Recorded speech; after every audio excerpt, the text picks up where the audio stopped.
It's the eerie image exploding across social media. A satellite photo of Hurricane Matthew. It sure does look like a smirking skull. Weather Channel senior meteorologist Stu Ostro was the first to post the image to Twitter. So is it real or photoshopped? It is 100% legit, authentic. I didn't change anything on it, didn't change the contrast, didn't change one single pixel. That is the way it actually appeared. The poorest country in the Western Hemisphere, denuded, devastated by another natural disaster. Only now, 3 days after Matthew, are we getting a clear picture of what the aid agencies are facing. From initial estimates of 5 dead, the count is now 300 and rising. 1 million people are affected. There are reports at least 80% of the homes are destroyed. Haiti was already in the grip of a cholera epidemic, which has killed over 10,000 people since 2010. And in this environment, with sewage canals inundated, disease.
After killing hundreds of people in Haiti, Hurricane Matthew has been sweeping up America's Atlantic coast.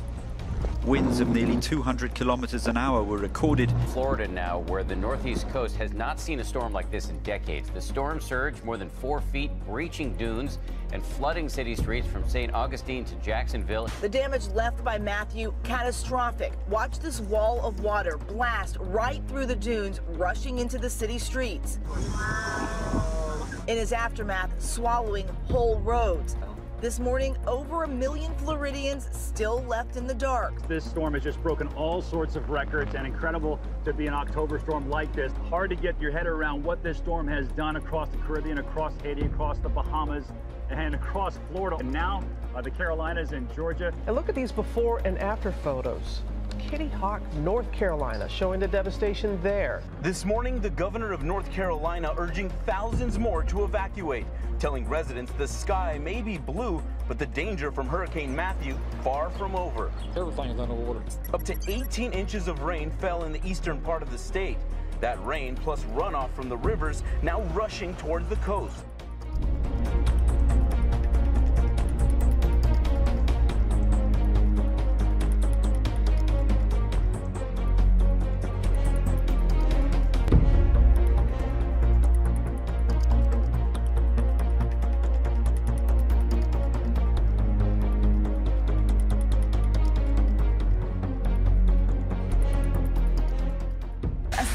Storm hit the eastern Arizona town of Safford.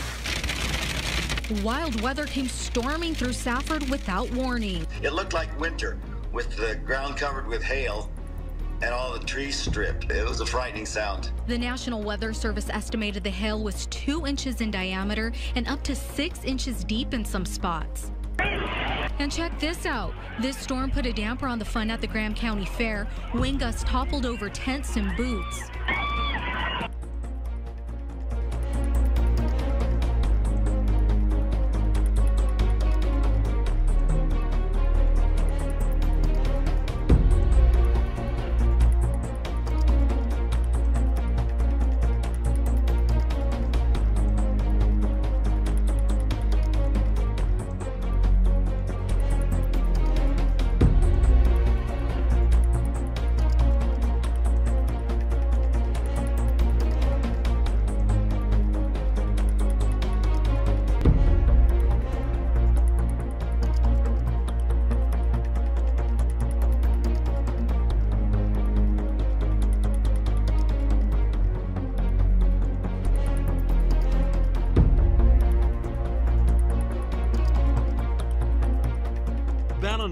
Fast earning the unenviable reputation as the shark capital of Australia.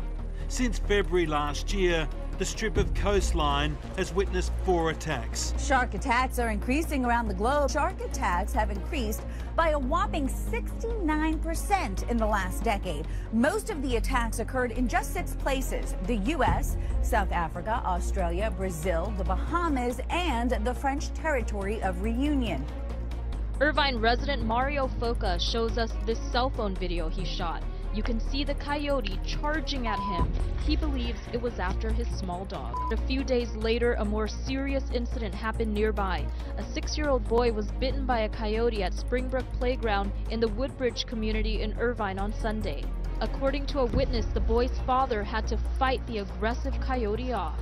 This is the 3rd reported bite in the last few months. A growing number of people in California are being sent to the hospital for dog bites. It's becoming a big problem. Serious dog bites requiring an emergency room visit are up 44% in California over the last 10 years. Newly released numbers from the California Office of Statewide Health Planning and Development show the dramatic increases in dog bites between 2005 and 2015.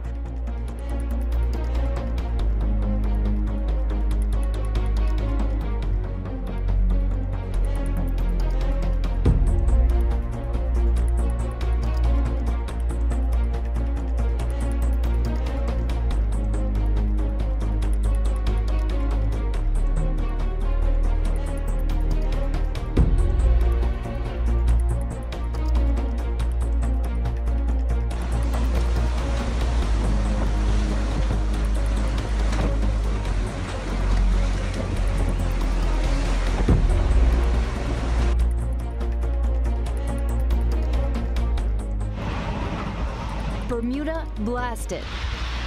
Furious winds in the hurricane reaching 120 miles per hour. As Category 3 Hurricane Nicole went barreling across the island, gusts were measured to 104 miles per hour. Can't see much, everything's white out. Nicole is the 2nd major hurricane in the Atlantic in just 2 weeks. Always impressive from space, you can see the eye.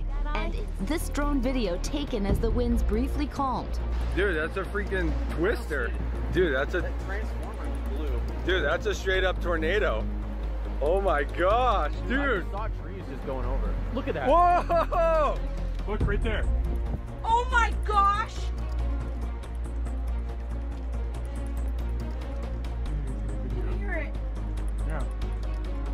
Oh my gosh. We gotta get in the house. Get in the house.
An idea of just how big this sinkhole is and what it's going to take to fix it. We're told the sinkhole is about 220 feet deep from the top of the gyp stack, the widest spot measuring about 152 feet across. As for the overall depth, the company is still trying to figure that out. We're told the company will start pouring concrete into the sinkhole in December.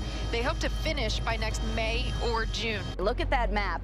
Record highs as of Monday. Dodge City, Kansas, they've never hit 100 plus in the month of October until yesterday in recorded history. St. Louis, Missouri had a record high. We could do it again with records possible from Dallas, Texas, right through Washington, D.C.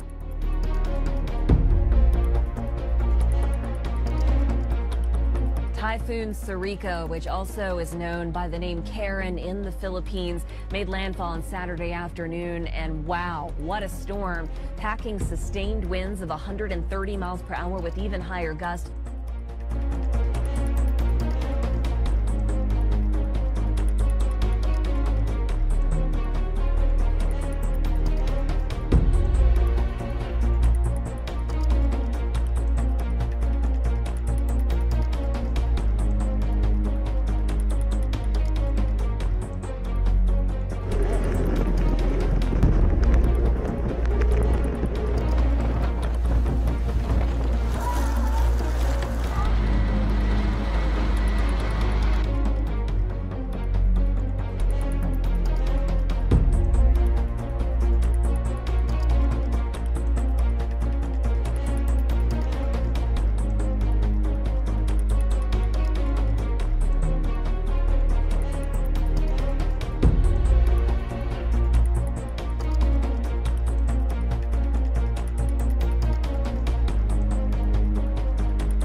Strong earthquakes, one measuring 5.4 and 2 hours later a second measuring 5.9 magnitude, have rocked central Italy. Officials in the town of Viso, not far from one epicenter, have reported a dozen injuries and the collapse of several old rural churches.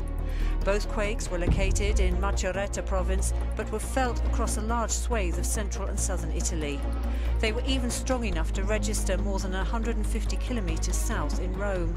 It was just 2 months ago that a powerful earthquake toppled villages and killed nearly 300 people in the same region.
A strong earthquake struck central Italy, destroying a number of churches and other historic buildings. The initial magnitude of 7.1 has been revised to 6.6. Locals say the tremors were clearly felt too in Rome, that's 170 kilometres away.